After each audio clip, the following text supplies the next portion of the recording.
So the article reads, Jon Favreau speaks out on the Mandalorian Season 4's replacement. Have you heard about this? No. No? Okay. So basically, let me get in there. Oh, I just plussed the wrong screen. Looks like I'm going to get kicked out next week. What's really happening with the Mandalorian Season 4? Let's go through. Oh, hello. I was looking. What are you looking at, buddy? Yeah, better.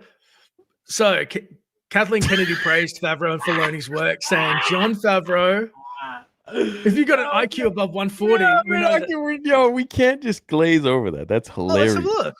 That's okay. Cheap Asian clothes that don't fit. Bro. And this one's this one will tell me I've got an IQ above 140 if I pay $12 once I do the IQ quiz. You know how they go. Yeah. Jon Favreau and Dave Filoni have ushered into Star Wars 2 new and beloved characters. Okay, they're still glazing. But with the announcement of the movie, Mandalorian and Grogu, came uncertainty. Would the film take the place of Season 4? And what of Filoni's planned crossover film tying together the Mandalorian or the Mandoverse? For a time, the answer was hard to come by.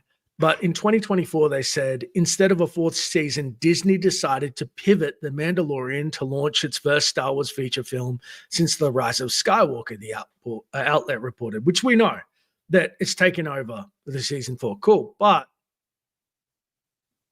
according to a report from the Insider, The Mandalorian Season 4 may not be dead at Disney+, the director wrote. He noted that the follow-up remains in development for streaming, but The Mandalorian and Grogu will arrive first in theaters, which is actually interesting that they're still going to do it possible. Because I thought it was actually going to be the film and then maybe they do more films tying together. But the fact that they might circle back is pretty wild.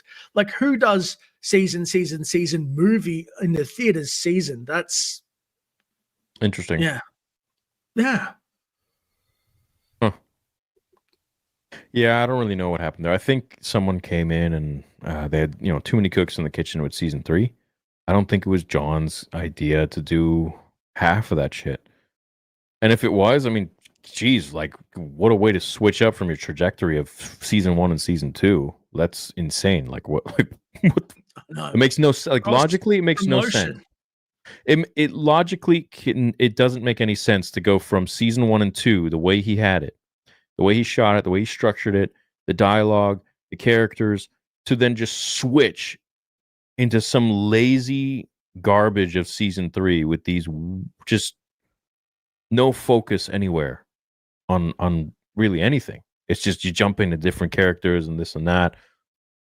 It starts off a little strong and then it just what the he probably had a completely different script. Once Grogu's gone, he's gone. We have to deal with Mando and doing his thing. And then Kathy's like, no, we need to bring him back. So then we have Boba Fett, Mando show come in. You know what it feels like? It feels like if you're like watching a video on Fortnite and then you get mid-roll ads for Fortnite because your targeted audience. It's like the money man at Disney went, what if, wait. So we're making a Mando show. What if we had ads for other shows in the Mando show? And he's like, but that will screw up my narrative structure. And they're like, shut the fuck up. Now you're going to do Ahsoka, you're going to do Boba Fett, and you're going to sell the shit out of this or you don't get any more after this. And he's like, I guess I can make it work by shoehorning it in and ruining everything. It's unfortunate. It really is, because it's like, It's going to be wild to see, though, a movie. Imagine a person who hasn't seen the TV series jump to the movie and then jump and be like, oh, I got to go back and watch the seasons to then catch up for the new season. Like, there's too much fuckery. My clones.